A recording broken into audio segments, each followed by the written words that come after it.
Bom dia, paz do Senhor. Estamos aqui mais um dia para continuarmos comentando a palavra de Deus. Nós estamos lendo a Bíblia em ordem cronológica, estamos comentando também em ordem cronológica. Hoje nós vamos falar de Jeremias 4, 5 e 6. Ontem nós estávamos então falando de Jeremias, do 1 ao 3. E eu encerrei falando do 3 e dizendo que o capítulo 4 de hoje era um assunto de continuidade do 3. E na maioria das Bíblias, o versículo 1 ali do 4 está grudadinho com o último versículo do 3. Então nós vamos retomar um pouquinho do 3, apenas para não perdermos ali essa continuidade. No 13, então, nós vimos ali os anúncios de Deus, né? Deus falando sobre a idolatria ou contra a idolatria, falando que a idolatria é um engano, que quem vai por ela acaba sendo enganado. E nós terminamos então o capítulo 3 assim, né? O último versículo do 3: jazemos a nossa vergonha e estamos cobertos da nossa confusão, porque pecamos contra o Senhor nosso Deus, nós e nossos pais, desde a nossa mocidade até o dia de hoje, e não demos ouvidos à voz do Senhor nosso Deus. E aí Deus continua falando então no 4. Vamos para o 4.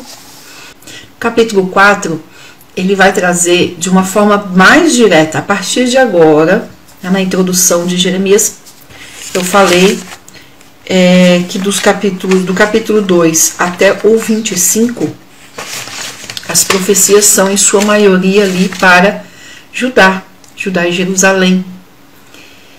São profecias muito duras. E é Deus avisando do cativeiro, Deus avisando a Babilônia, que vem um reino do norte, que vem um povo do norte e que vai invadir Jerusalém. Então, conforme os capítulos vão passando agora, a partir do 2, em direção ao 25, o vocabulário se torna mais duro. Há um senso de urgência. Jeremias recebe a palavra do Senhor em visão. Então, cada vez mais é como se ele estivesse literalmente vendo, para poder dar este vocabulário de urgência e dizer para o povo: olha, está acontecendo, vai acontecer já, se preparem agora. Então, ele tem esse senso de urgência nas profecias de Jeremias, como já está para acontecer. E diferente dos outros profetas, Jeremias realmente fala que está para acontecer, e está mesmo. Esse capítulo 4 aqui é poucos anos depois, 8, 10 anos depois já começa a acontecer. Então realmente não é só um senso de urgência, mas é algo que realmente acontece logo. Porque veja, Jerusalém, a tomada de Jerusalém foi em 586.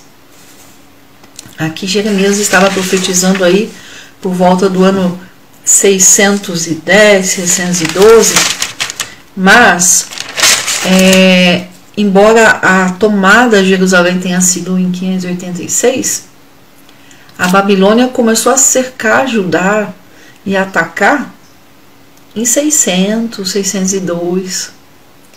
Então, cerca de 10 anos depois dessa profecia de Jeremias aqui do capítulo 4 que nós vamos ver agora, a Babilônia já começou a atacar. Porque eles fizeram o quê? Eles cercaram Judá, cercaram ali Jerusalém e começaram então a enfraquecer Judá. Porque a partir do momento que um exército cerca uma nação, cerceia, diminui a liberdade dessa nação. Então tudo já vai diminuindo e vai enfraquecendo. Só para a gente entender esse senso de urgência de Jeremias. Vamos ler aqui alguns versículos de Jeremias 4. Para entendermos um pouquinho, vamos ler o versículo 1. Se voltares, então no final do 3, Deus está falando contra a idolatria.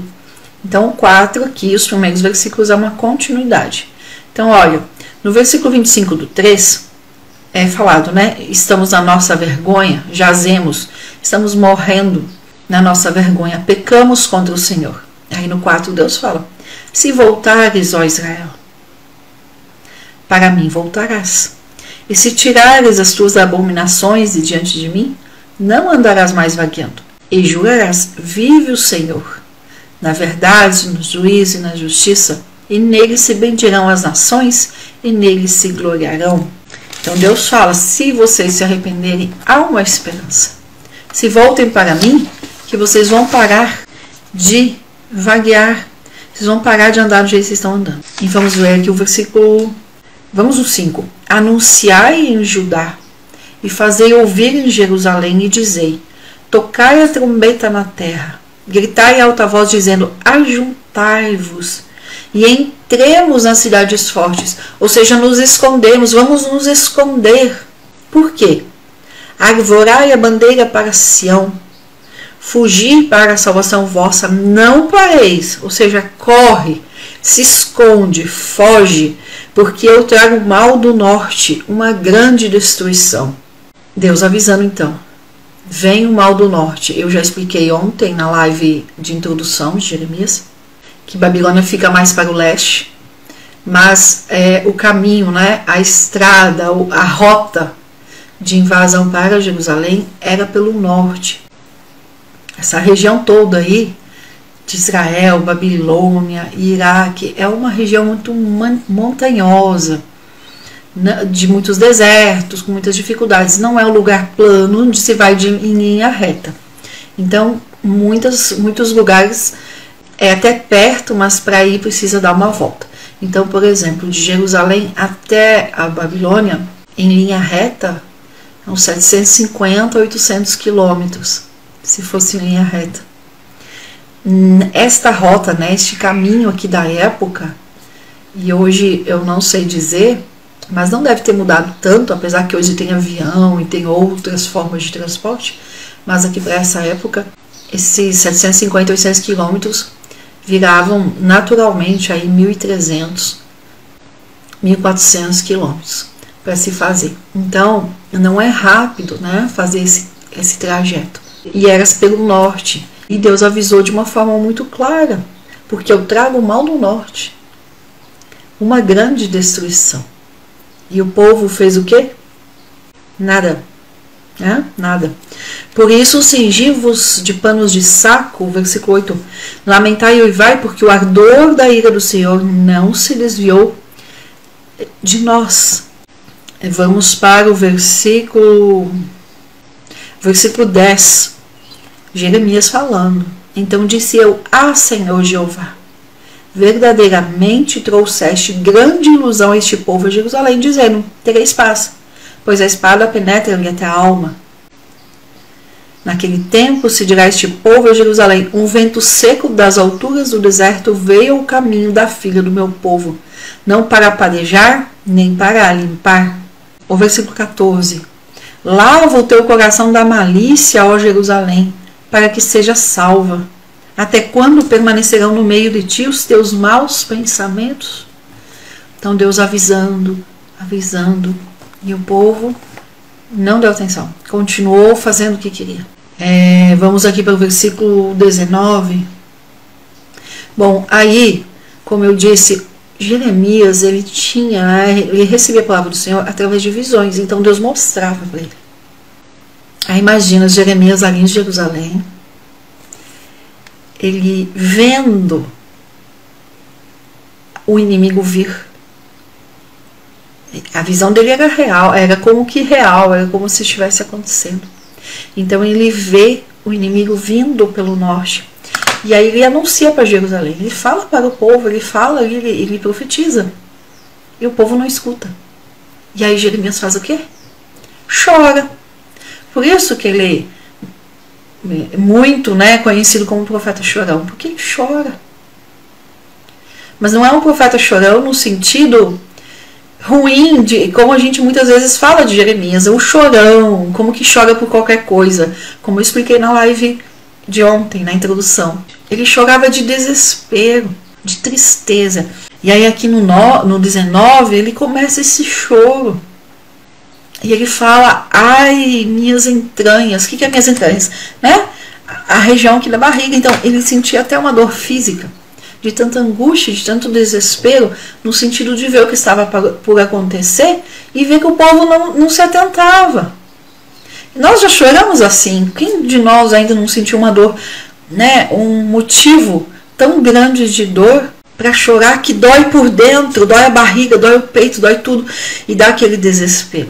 Então eu penso Jeremias chorando assim. Porque olha o 19.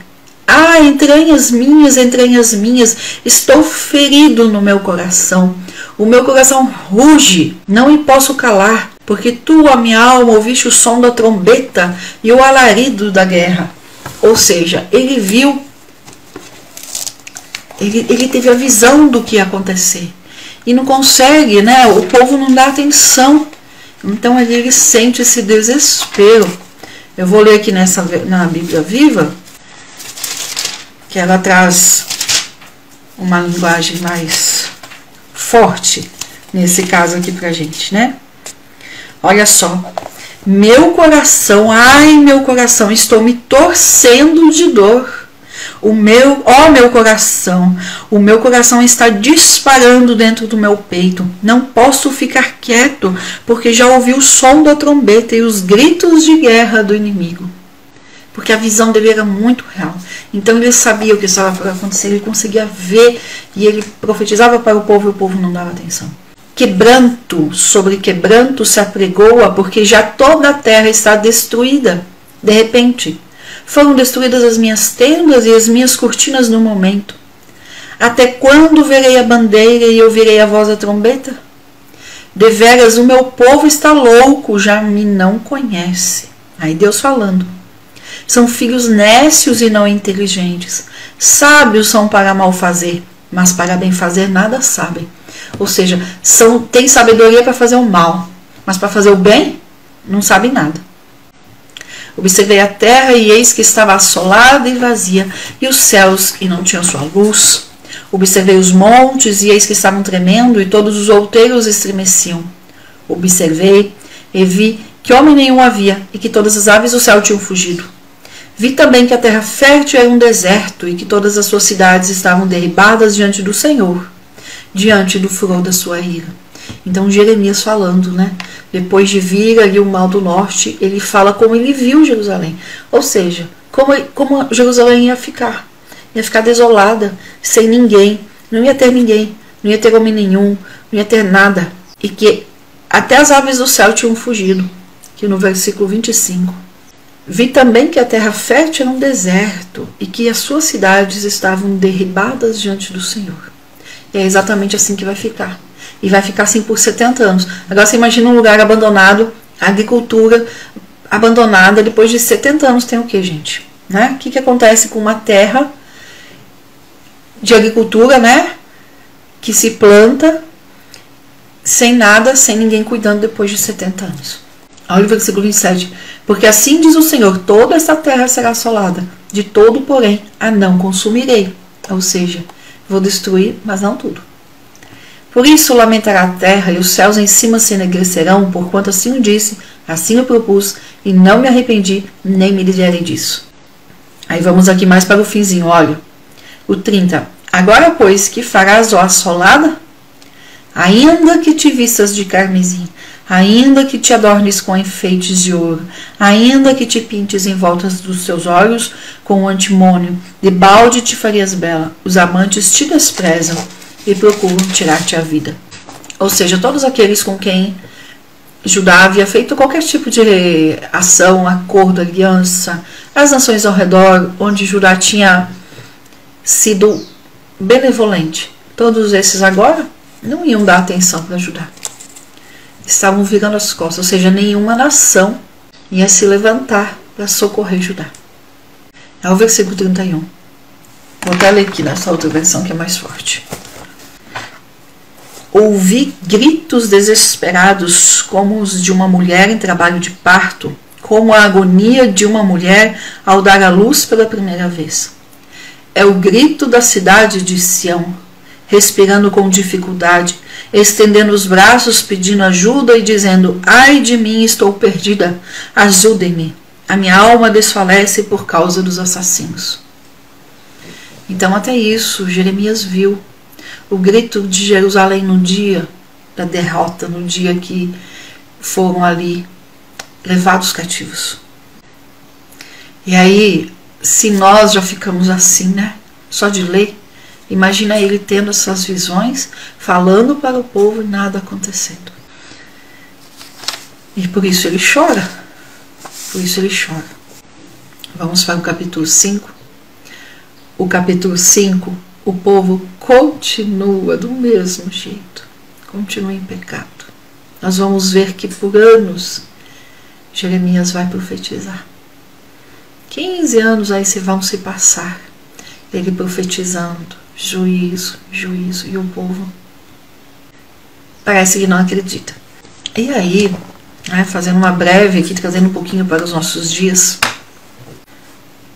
eu já ouvi de pessoas, né, dizendo, mas desde o Novo Testamento, desde lá Atos 1, que a Bíblia fala que Jesus voltará. Já se passaram 2000 anos. Então, conforme o tempo vai passando, muita gente perde a noção, perde a consciência da eternidade. Inverte as coisas. Acha que aqui na terra é para sempre e que lá no céu nunca vai chegar, que a eternidade nunca vai chegar.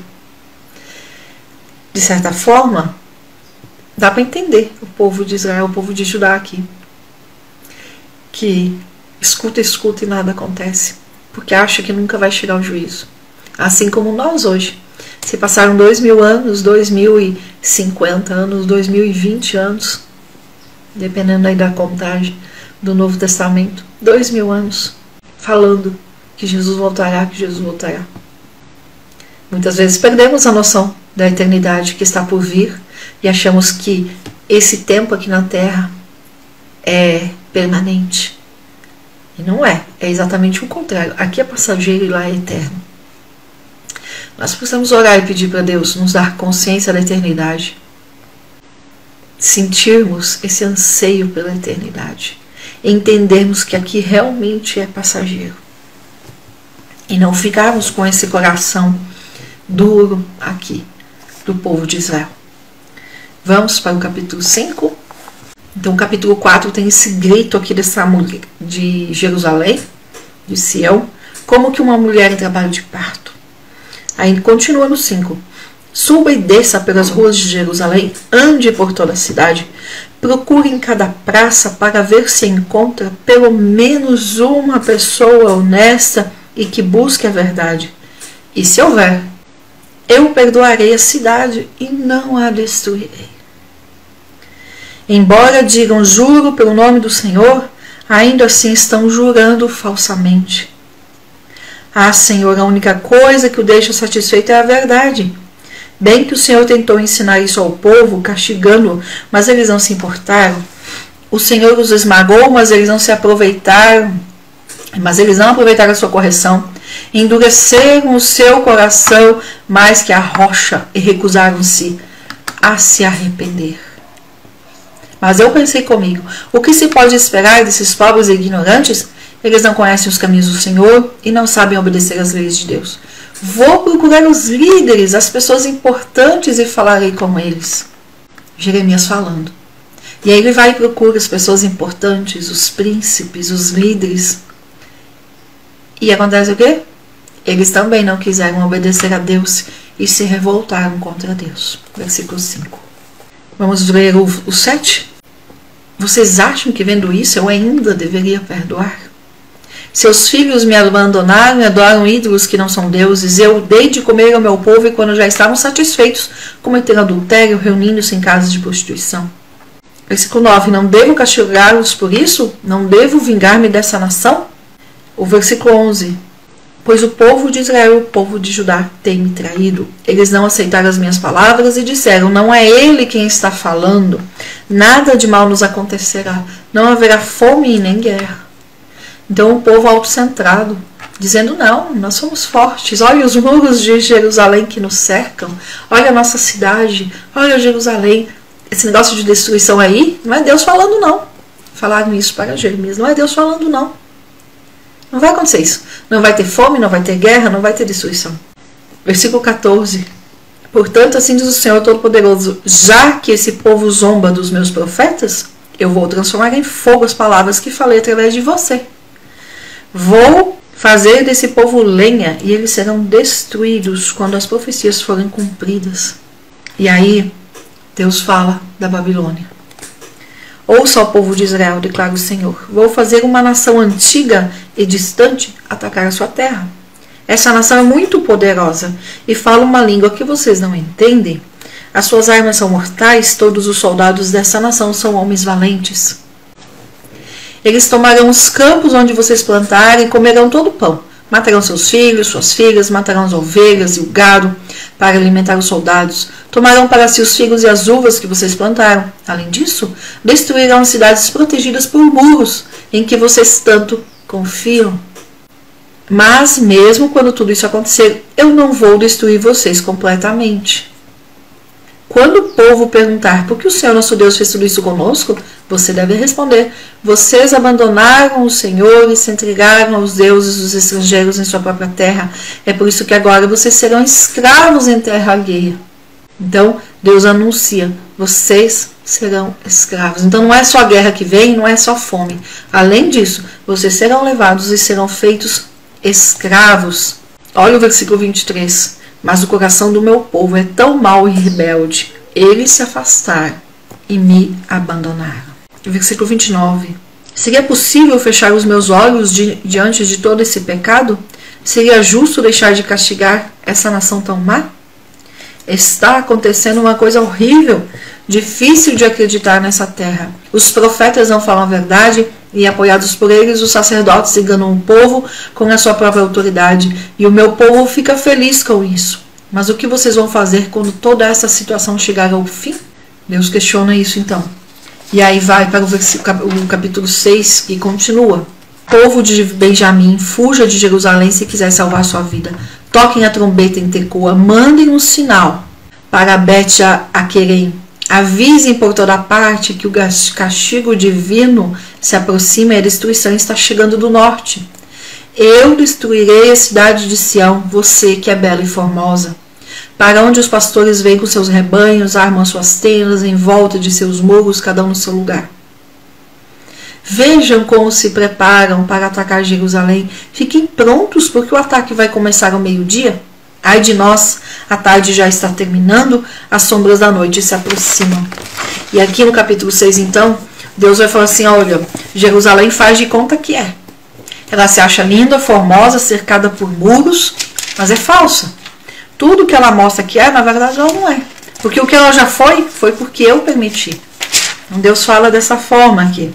Nós vamos ver lá no finalzinho de Reis, no finalzinho de Crônicas, que vamos ler semana que vem e comentar. Então nós vamos ver a tomada de Jerusalém pela Babilônia. E eles realmente, né, eles chegam anos antes e começam a cercar Jerusalém, cercar Judá, vão minando as forças ali aos poucos. Fazem pequenos ataques, mas na tomada de Jerusalém mesmo, e que aconteceu em julho, né, no mês de julho de 586, eles estão lá, né, o exército, tão ansiosos por entrar em Jerusalém, que eles entram de dia.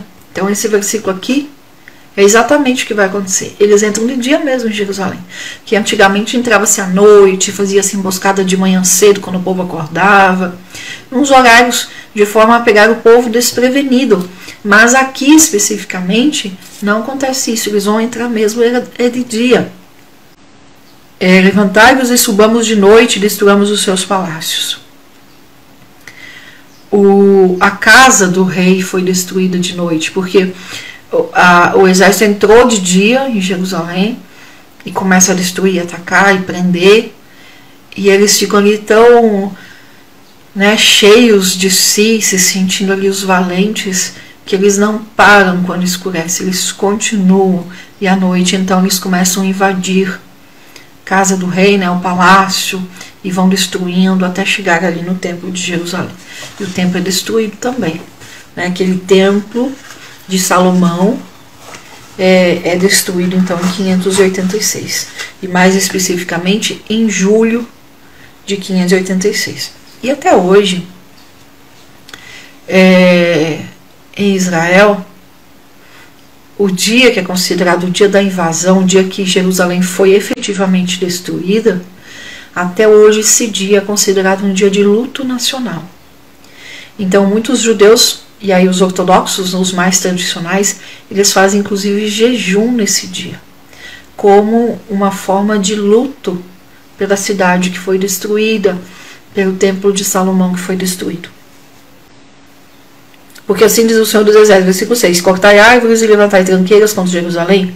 Essa é a cidade que há de ser visitada. Esse visitada é no sentido de castigada, invadida. Versículo 8, corrige-te, ó Jerusalém, para que não se aparte a minha alma de ti, para que não te converta em deserto, em terra não habitada. Só que como eles não se convertem, é o que vai acontecer. A terra vai ficar vazia, não vai ter habitação.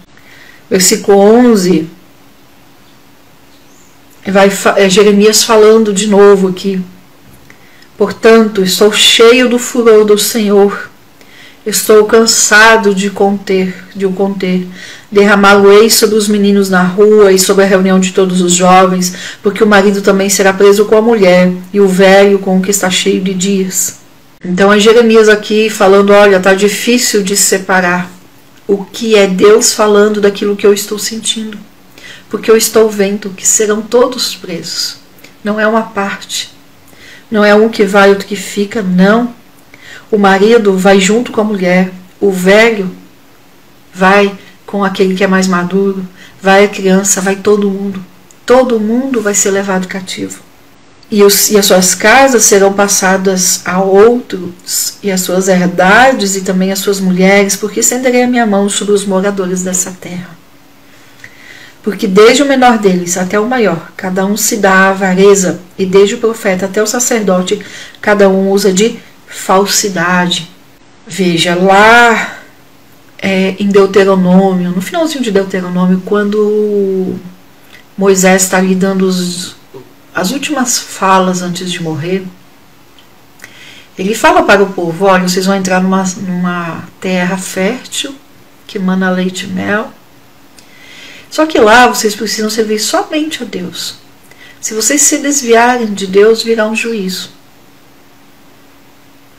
E aqui então, com a tomada de Jerusalém em 586, acontece o que Moisés falou lá. Vamos ver? Rapidinho, só para a gente ver que assim, esse juízo todo, ele não é novidade. Deus sempre falou, Deus sempre deixou claro isso para o povo de Israel. É Deuteronômio 28. Olha, o capítulo 28, ele começa falando das bênçãos para o povo. E aí quando chega aqui no versículo 20, no versículo 15, começa a falar então das consequências da desobediência. Então o 15 fala assim, será porém que se não deres ouvidos à voz do Senhor teu Deus, para não cuidares em fazer os seus mandamentos, seus estatutos, que hoje te ordeno, então sobre ti virão todas essas maldições e te alcançarão. Aí tem as maldições todas que vêm. Vamos ver o versículo 30? Desposar-te-ás com uma mulher, porém outro homem dormirá com ela. Edificarás uma casa, porém não morarás nela. Plantarás uma vinha, porém não lograrás o seu fruto. E aí tudo aqui, esses versículos aqui do 15 em diante, é justamente o que vai acontecer com Judá, com Jerusalém, em 586. Olha o versículo 32. Teus filhos e tuas filhas serão dados a outro povo, os teus olhos o verão, e após eles desfalecerão todo dia, porém não haverá poder na tua mão. Versículo 36. O Senhor te levará a ti e a teu rei, que tiver exposto sobre ti, a uma gente que não conheceste, nem tu nem teus pais, e ali servirás a outros deuses feitos de madeira e de pedra, e serás por pasmo, por ditado e por fábula entre todos os povos a que o Senhor te levará. E aqui Deus vai falando tudinho o que vai acontecer no caso de não servir a Deus, no caso de desobediência, de se desviar de Deus, né? De não servir mais a Deus. Versículo 68. E o Senhor te fará voltar ao Egito em navios pelo caminho de que te tenho dito. Nunca jamais o verás, e ali sereis vendidos por servos e por servas aos vossos inimigos, mas não haverá quem vos compre. Então nós vamos ver isso aqui literalmente se cumprindo quando Jerusalém é tomada aqui em 586 a.C., né? Nós estamos vendo aqui a profecia então de Jeremias, no capítulo 6. É duro ler isso e ver que Deus... Não é duro ver que Deus cumpriu, porque é maravilhoso saber que Deus cumpre com a sua palavra, mas é duro ver Deus avisando. Desde Deuteronômio, veja, Moisés falou isso, Deuteronômio 28, aí depois Moisés morre, no 34 de Deuteronômio, aí vem Josué. Josué por 12, 15 anos aí fica lutando por conquistar a terra prometida. Depois descansa, né? Descansa da guerra. Passa aí. Então o livro de Josué e a história de Josué uns 40 anos. Aí vem Juízes, 400 anos de história. Aí vem os 3 primeiros reis, mais 120 anos, dá quanto? 400, 520, com mais os 40 de Josué, 560 anos. Aí aqui, quando chega aqui Jeremias, já tinha se passado, né? Quase 300 anos. São 900 e poucos anos. Gente, 1000 anos, vamos arredondar um pouquinho mais aí, se eu não errei na conta de nada. Deus avisando: se vocês me desobedecerem, vocês serão levados escravos para outro lugar. Se vocês me desobedecerem, vocês vão construir uma casa e vocês não vão morar nela, porque vocês vão ser invadidos e tirados.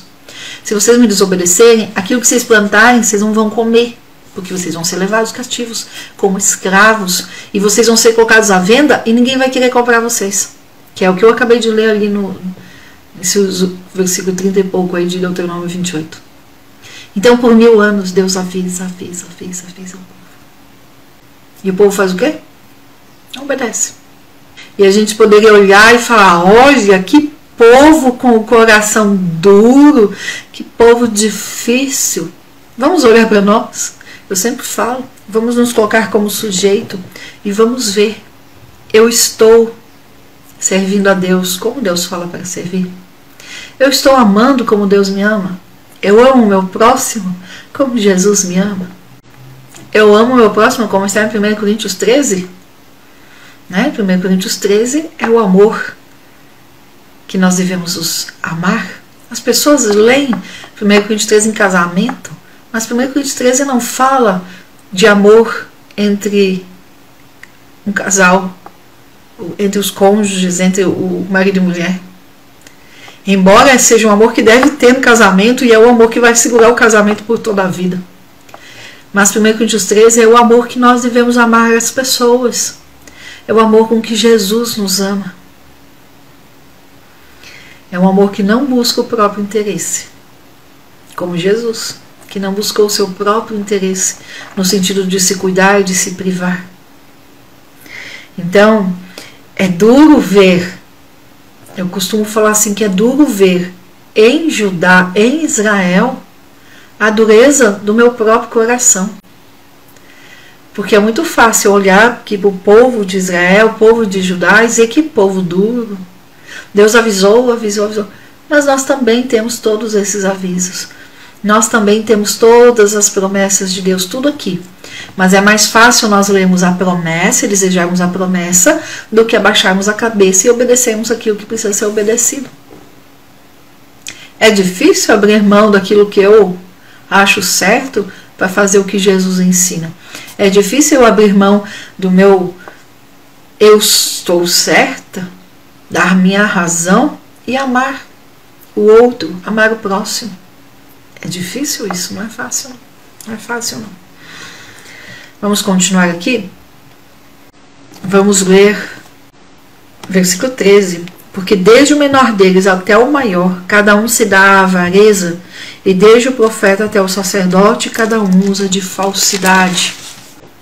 E curam a ferida da filha do meu povo, superficialmente dizendo paz, paz, mas não há paz. Envergonharam-se de cometer abominação? Então, Jeremias pergunta, ficaram envergonhados de cometer tudo que estão cometendo? Não, não ficaram. Nem mesmo sabem o que é vergonha. porque cairão entre os que caem, cairão quando eu os visitar, diz o Senhor. Versículo 16.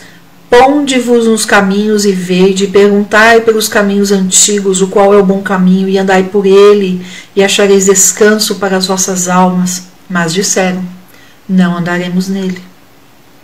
Coloquei também sobre vós atalaios, dizendo, estai atentos à voz da trombeta. Mas eles disseram, não atentaremos. Portanto, ouvi, vós nações, e conhece tua congregação do que se faz entre eles. Ouve tua terra, eis que eu trago mal sobre este povo, o próprio fruto dos seus pensamentos, porque não atentam para as minhas palavras e rejeitam a minha lei. Para que, pois, vem para mim com este incenso de Sabá e a boa cana aromática de terras longínquas? Os vossos holocaustos não me são aceitáveis, nem os vossos sacrifícios me são suaves. Portanto, assim diz o Senhor, eis que armarei tropeços diante deste povo, e tropeçarão neles pais e filhos juntamente, o vizinho e o seu amigo, e perecerão. Versículo 22. Eis que vem um povo da terra do norte, uma nação grande se levanta, desde os limites da terra. Empunharão arco e lança, são cruéis, não terão misericórdia. A voz deles rugirá como o mar, e montados em cavalo virão contra ti, como homens dispostos para a guerra, ó filha de Sião. A sua fama temos ouvido e as nossas mãos se desconjuntaram. Apoderou-se de nós a angústia e dor como de parturiente. Não saiais ao campo, nem andeis pelo caminho, porque a espada do inimigo e temor há por toda parte. Filha do meu povo, cinge-te de saco de cilício e revolve-te na cinza, pranteia como por um filho único, pranto de amarguras, porque de repente sobre nós virá o destruidor. Por fortaleza te pus entre o meu povo, por torre de guarda, para que conhecesses e examinasses o caminho deles. Então, do 27 ao 30, Deus fala então diretamente com Jeremias. Na introdução eu falei, né, que Jeremias ele profetiza, ele começa a profetizar muito jovenzinho ali, adolescência, início da juventude, mas nos primeiros anos ele só profetiza. E depois de alguns anos profetizando, e eu acredito que com um amadurecimento, ele para, e inspirado pelo Espírito Santo, então ele vai escrever as profecias. Então aqui ele escreve inclusive o que Deus falou especificamente para ele. Do 27 então ao 30. E aí já encerrando esse capítulo 6 e o comentário de hoje. Por fortaleza te pus entre o meu povo. Deus falando com Jeremias. Por torre de guarda, para que conhecesses e examinasses o caminho deles. Todos eles são os mais rebeldes e andam murmurando. São duros como bronze e ferro. Todos eles são corruptores. Queimou-se já o fólio, o chumbo se consumiu com o fogo, em vão vai fundindo o fundidor, pois os maus não são arrancados. Prata desprezada lhe chamarão, porque o Senhor os rejeitou. É um Deus falando com Jeremias, e Jeremias vai sofrer ainda muito. Ele vai ser preso diversas vezes. Lá do capítulo 26 em diante, nós vamos ver o sofrimento de Jeremias nesse tempo que ele vai contar. Ele foi preso, foi jogado em poço, foi torturado, apanhou, espancado, passou a pão seco e água de dores, como é falado, que não é água fresca, é água parada. Ele vai sofrer muito. Ele vai emagrecer por conta que ele vai profetizar de tal forma. E aqui nós lemos um versículo, né, que ele fala assim, o povo não está me ouvindo, então eu vou para cima, né, eu vou para os homens importantes, vou para a liderança e vou profetizar para eles. Quem sabe eles escutem a profecia, deem atenção e façam alguma coisa. Então ele vai profetizar mesmo para as lideranças, ele vai para frente, vai para cima, como se fala. Só que aí fica pior, porque eles não aceitam também as profecias, e por serem pessoas importantes, começa então a perseguir Jeremias, até colocá-lo na cadeia, até prendê-lo. Então nós vamos ver isso acontecendo. De agora em diante, vai cada vez mais apertar para Jerusalém, para Judá. Amanhã nós vamos continuar falando de Jeremias e entra numa parte muito triste agora, porque veja, desde o capítulo 3, Deus está falando que Jerusalém, que Judá vai ser cercada, vai ser invadida, e Deus dá sinais, olha, vem do norte, são valentes, são cruéis, se preparem, se arrependam. Deus fala, e eles não se arrependem. Aqui o capítulo 5 fala muito desse coração duro, coração obstinado, coração que ouve Deus falar e não atende. Então veja, né? Deus está fechando o cerco, dando cada vez mais detalhes. Então, já falou que Jerusalém vai ser sitiada. Aqui no final desse 6 aqui, fala, não adianta você tentar fugir por um caminho, você vai ser pego. Porque o exército babilônico, quando foi invadir, eles cercaram mesmo. E como Jerusalém era uma cidade murada, com muros, embora tivesse ali as portas, né, as 12 portas, embora tivesse muitas saídas, o exército vai e fecha, né, põe tranqueiras, que é o que a gente leu aqui, nessa passagem de hoje, põe tranqueiras, para quê? Para que as pessoas não consigam passar. Então muitos judeus, no dia da invasão, vão tentar fugir de Jerusalém para não serem pegos. E vai ser pior, porque muitos vão morrer tentando fugir. Porque eles vão tentar fugir por onde eles acham que é saída. E aí o exército já vai ter colocado ali um bloqueio.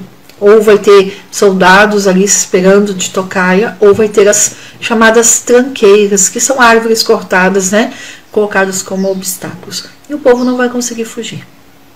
Então, do 7 em diante, Deus fala que Jerusalém está cercada, aqui no 6. Então, do 7 em diante, Deus vai começar a falar mais especificamente. Então, vai falar do templo, vai falar da casa do rei, vai começar a falar mais detalhes, de forma mais específica, sobre alguns acontecimentos desse tempo da invasão de Jerusalém. E Deus vai dando detalhes justamente para o povo ver que é real, que algo vai acontecer, que é sério, que está por acontecer. Mas o povo continua não ouvindo, não dando atenção. Nós continuamos amanhã. Vamos encerrando então. Que Deus abençoe e recompense por esse tempo passado aqui ouvindo da palavra de Deus. Que Deus fale o seu coração. E principalmente que o Espírito Santo deixe os nossos corações sensíveis à sua voz. Que não sejamos como esse povo com um coração duro. Que nós tenhamos um coração sensível e entendamos como viver aquilo que Deus quer para nós. Esse tão grande amor de Deus. Esse amor que nós devemos amar o próximo também. Amém? Fiquem com Deus.